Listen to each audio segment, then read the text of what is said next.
السلام علیکم جی، میرا نام سہیل عباس ہے اور آپ دیکھ رہے ہیں learn with Sohail official YouTube channel. ناظرین، آج ہم فاشزم کے اوپر بات کریں گے اور فاشزم کے اندر ہی مسلونی کو بھی دیکھیں گے۔ کوشش کروں گا کہ ایک ہی لیکچر کے اندر یہ دونوں ٹاپک ہو جائیں، یا پھر الگ الگ میں بھی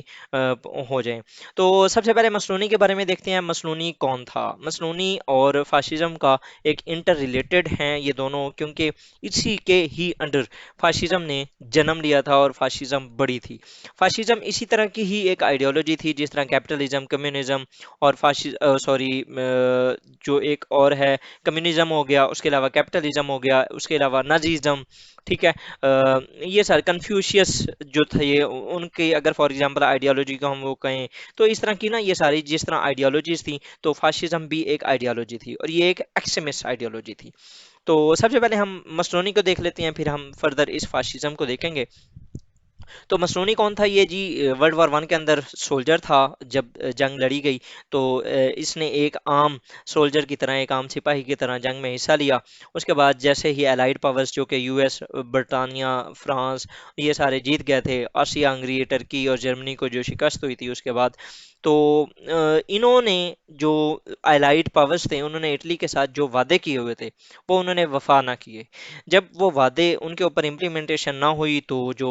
مسلونی تھا اور جو اس طرح کی جتنے بھی ایکسٹریمسٹ لوگ تھے ان کو یہ بہت برا لگا۔ انہوں نے ایک اپنے پارٹی بنائی جس کو نیشنل فاشسٹ پارٹی کہا جاتا تھا، ٹھیک ہے۔ وہ پولیٹیشین، پولیٹکس میں آیا، سیاست میں آیا، اٹالین پولیٹیشین تھا۔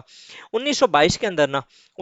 اس سے تقریباً اس کے سٹارٹ میں یا اس سے کچھ عرصہ پہلے اس نے، اگر آپ دیکھیں تو بالکل ایک سنچری پہلے، آج کل ہم 2023 کے اندر ہیں، تو یہ 1922 کی بات ہے، مطلب کہ ایک سنچری، پوری 100 سال پہلے کی یہ بات ہے۔ تو اس وقت نا اس نے ایک پروسیشن لانچ کیا۔ اس نے جس طریقے سے ہمارے ملک کے اندر بہت زیادہ پروٹیسٹ چلتے ہیں، اور جس طریقے سے کبھی عمران خان اور کبھی نواز شریف اور کبھی اس طرح کے شہباز شریف، یہ جو ایک پورے لے کے چلتے ہیں جی، آج تو ہم جو گورنمنٹ ہے وہ توڑ کے دم لیں گے، اسی طرح نا اس ٹائم مسلونی نے بھی اسی طرح کیا۔ اس نے کہا کہ جو اس ٹائم کا لیڈر تھا نا، جو پرائم منسٹر تھا یا جو پریزیڈنٹ تھا، جو اس ٹائم کا کنگ تھا، اس کے خلاف اس نے پروٹیسٹ سٹارٹ کیا، اور اس نے کہا کہ اس نے جو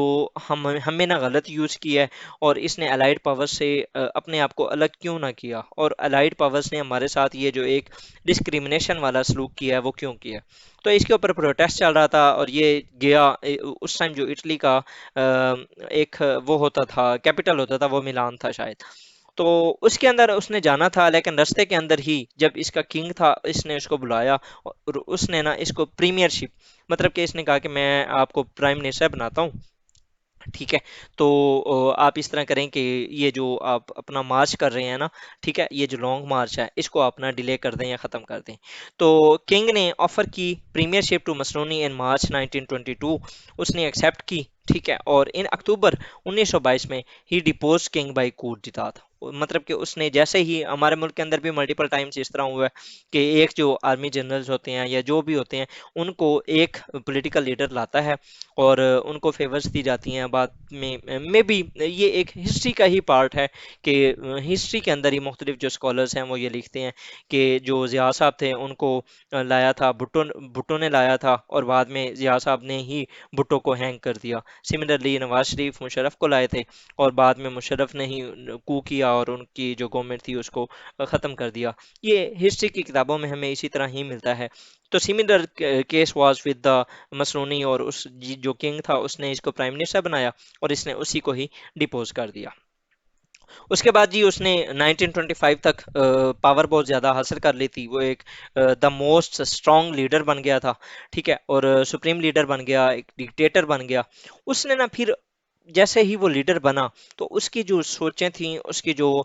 کیونکہ وہ ایک آرمی مائنڈ سیٹ کا تھا، وہ سولجر تھا، تو اس نے اسی طریقے سے نا اپنی فورس کو یوٹیلائز کرنا سٹارٹ کیا۔ وہ جو ایک ریئلسٹک کنسیپٹ تھا اس کو اس نے کنٹینیو رکھا۔ اس نے کیا کیا؟ مختلف قسم کی جنگیں چھیڑ دیں۔ اس نے لیبیا کے اندر جنگ چھیڑی، اس کے بعد جی صومالیہ کے ساتھ جنگ کی، ایتھوپیا کے ساتھ اس نے جنگ کی، اس کے علاوہ جی اسپینش سول وار کے اندر وہ اپنے آپ کو اس نے انٹر کروا دیا۔ اس کے بعد جی المانیہ بوسنیا میں اس نے انٹر کیا، انویژن کی ایتھوپیا کے اندر، اور سملرلی اس نے ہٹلر کے ساتھ بھی الائن کر لیا ورلڈ وار 2 کے اندر۔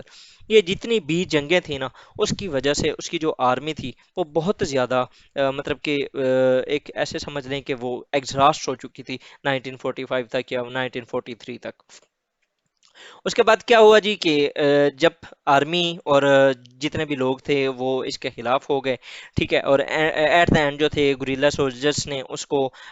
پکڑا، اور کیونکہ ادھر سے جرمنی میں بھی وہ جنگ ہار رہے تھے، جرمنی بھی کافی، کیونکہ یہ سارے اکٹھے ہو گئے تھے، جس میں رشیا تھا، جس میں یو ایس تھا، فرانس تھا، برٹن تھا، تو یہ سارے بھی اکٹھے ہو گئے تھے، ادھر سے جرمنی تھا اور ان کے ساتھ اٹلی تھا، تو ان کو بھی بہت مار پڑ رہی تھی، اس کو بھی بہت مار پڑی، اور الٹیمیٹلی اس کا کیا ہوا کہ کچھ گریلا سولجرز نے ہی اس کو، یہ چھپ گیا تھا کہیں پر، لیکن گریلا سولجرز نے پھر وہ جس طریقے سے ناکے وغیرہ لگے ہوتی ہیں اس طریقے سے اس کو ڈھونڈا، ڈھونڈ کے اس کو ایگزیکیوٹ کیا گیا آن اپریل 29 1945 کو، اور 1945 سے 48 تک اٹلی کے اندر سیول وار رہی، اور اس کے بعد پھر فردر 1948 سے پہلے الیکشنز ہوئے، اور اس کے بعد جو ملک تھا وہ ایک ڈیموکریسی بنا۔ تو یہ ایک مسلونی کا کیس تھا۔ اب ہم دیکھتے ہیں کہ فاشزم کیا تھا۔ فاشزم یہ ایک رائٹ ونگ پولیٹیکل آئیڈیالوجی ہے، ٹھیک ہے، اور originated in Italy, authoritarianism, nationalism in Europe. اس کے اندر جو زیادہ تر کنسیپٹ ہوتا ہے وہ یہی ہوتا ہے کہ اتھارٹی کو آپ نے زیادہ سے زیادہ استعمال کرنا ہوتا ہے، ٹھیک ہے، اور نیشنلزم کا کنسیپٹ یہ بھی ہم نیشنلزم والے اس میں پڑھ چکے ہیں، کیونکہ اس کے اندر کیا ہوتا ہے کہ ہماری جو نیشن ہے اس کو سپریم قرار دیا جاتا ہے اور باقی سب نیشنز کو سب ڈو کیا جاتا ہے، ٹھیک ہے۔ یہ اس کا رائز کیوں ہوا، اس کی ریزنز کیا تھے، یہ جو فاشزم تھی اس کا مطلب کہ ابھرنے کا مقصد کیا تھا، ٹھیک ہے۔ اس سے پہلے جو آپ کو آئیڈیا ہے کہ میں نے بتایا تھا کہ ریئلزم اور لبرلزم اور ملٹیپل تھیوریز جو ہیں ہم وہ پڑھ چکے ہیں، تو ہم نے یہاں پر یہ دیکھنا ہے کہ فیلئر آف لبرلزم، اس کی ریزن یہ ہے کہ جتنے بھی الائڈ پاورز ہیں وہ ساری لبرلزم کو پرسو کرتی تھیں یا اس کو وہ مانتی تھیں، اور اس کے ذریعے ہی وہ دنیا کے اندر پیس لانا چاہتی تھیں۔ بیسیکلی آئی آر ہے ہی یہی کام کہ آپ نے وار کو روکنا ہے، انٹرنیشنل ریلیشنز کے اندر آپ نے کوآپریشن کرنی ہے، اور آپ نے وارز کو روکنا ہے اور پیس کو پریویل کرنا ہے، ٹھیک ہے۔ لیکن یہ فاشزم کا ایمرج ہونا بیہائنڈ دا، جو اس کے پیچھے فیکٹر تھا وہ تھا فیلئر آف لبرلزم۔ اب ہم وہ دیکھتے ہیں کہ فیلئر آف لبرلزم کیسے ہے۔ فیلئر آف انسٹیٹیوشنلزم، آپ نے نا جب ورلڈ وار 1 اینڈ ہوئی تھی اس کے بعد ایک لیگ آف نیشن بنائی گئی، اس کے اوپر بھی میں انشاءاللہ جلد ہی ایک ویڈیو بناؤں گا لیگ آف نیشنز کے اوپر۔ لیگ آف نیشن ایک اس طرح کا ہی ادارہ تھا جس طرح یو این تھا، اس کا کام تھا کہ آپ نے جو دنیا کے اندر نیکسٹ وارز ہیں نا اس کو روکنا ہے، لیکن یہ فیل ہو گئی تھی، اس نے وارز جو تھیں وہ روکنے میں یہ ناکام ہو گئی، تو منچوریا کے اندر جاپان نے حملہ کر دیا، اس کے علاوہ اسپینش سیول وار ہوئی، اس کے علاوہ رشیا نے بھی اس طرح کی جنگیں چھیڑ دیں، بہت ساری جرمنی جنگیں چھیڑ چکا تھا، تو یہ نا جنگوں کو روکنے میں ناکام ہوئی۔ اس کے بعد جی failure of democracies, U S did not ratify League of Nation, U S he was the one of the major, جو ایک فاؤنڈر تھا لیگ آف نیشنز کا، لیکن اس نے، اس کی جو کانگریس تھی اس نے اس کو ریٹیفائی ہی نہ کیا۔ کیوں؟ اس کی ریزن کیا تھی؟ کیونکہ ان کے بہت سے ایسے انٹرسٹ تھے جو کہ انڈرمائن ہو رہے تھے، اس وجہ سے یو ایس نے اس کو ریٹیفائی نہیں کیا جا سکتا۔ اس کے بعد جی western democracies were not united, یہ بھی ہم لیگ آف نیشنز کے اندر ہی دیکھیں گے کہ کس طریقے سے جو ویسٹرن ڈیموکریسیز تھیں وہ اٹلی کے ساتھ ریلیشنز میں they were not on the same page, جس کی وجہ سے بہت زیادہ ایک مسٹرسٹ کی جو کیفیت تھی وہ پیدا ہو گئی تھی۔ اس کے بعد یہ بیگر تھا نیبر پالیسی، یہ بھی ایک میجر ریزن تھی کہ لبرلزم جو تھا وہ فیل ہوا۔ اس کی وہ ایسے بیگر تھا نیبر پالیسی کیا ہوتی ہے کہ جب بھی آپ کے ملک کے اوپر کوئی اکانومک پریشر آتا ہے تو آپ صرف اپنے ملک کے بارے میں سوچتے ہیں، آپ باقی سارے جتنے بھی ممالک ہوتے ہیں یا ان کے ساتھ کیا ہو رہا ہے اس کے بارے میں آپ چھوڑ دیتے ہیں، ٹھیک ہے، جو ایک سیلفش انسان ہوتا ہے۔ اگر فار ایگزامپل دیکھیں ہم 4 بندے اگر ہوں اور ایک روٹی ہو اور ہم چاروں ہی بھوکے ہوں، تو ہر بندہ یہی چاہے گا کہ وہ اپنا پیٹ پال لے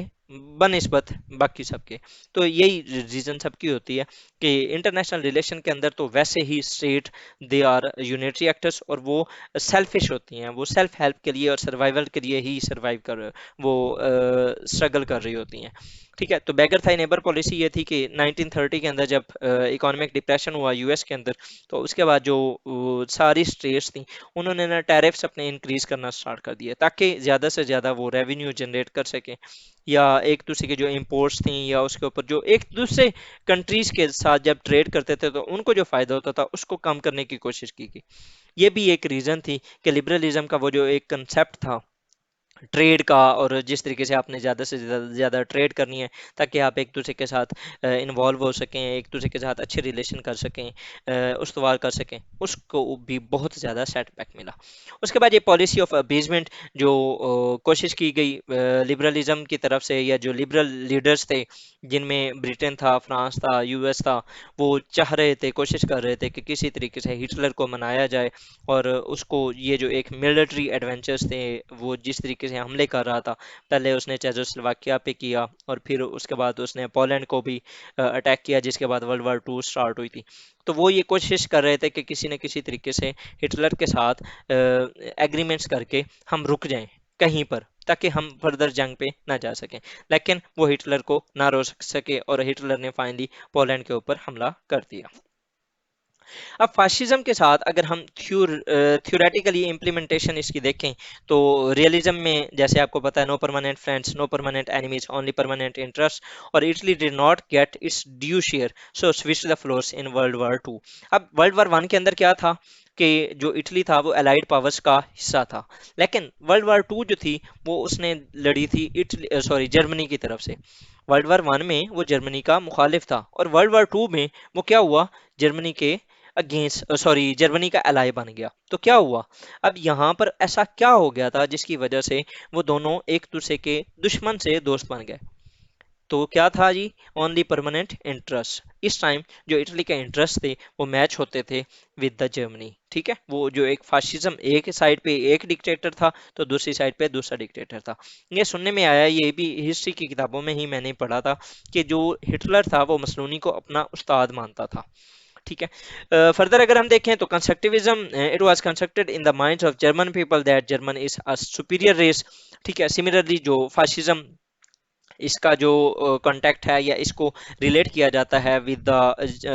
ہٹلر. آپ نے اکثر دیکھا ہوگا کہ ہمارے ملک کے اندر بھی بہت سادہ یہ ورڈ یوز ہوتا ہے کہ فاشسٹ گورنمنٹ ہو گئی، یا انڈیا کے بارے میں فاشزم یوز کیا جاتا ہے. وہ فاشزم یہ کنسیپٹ جو تھا، یہ ایک جو ایکسٹریمسٹ آئیڈیالوجی تھی، یہ جو ایک نیشنلسٹک آئیڈیالوجی تھی، یہ جرمن بھی سیم تھے، کیونکہ اٹلی اور جرمنی یہ دونوں ڈکٹیٹرز کے انڈر تھے، اور ڈکٹیٹرز زیادہ تر اتھارٹیرینزم کو فالو کرتے ہیں، اور اتھارٹیرینزم کے ساتھ ساتھ انہوں نے نیشنلزم اور ایکسٹریمزم کو اپنا ایک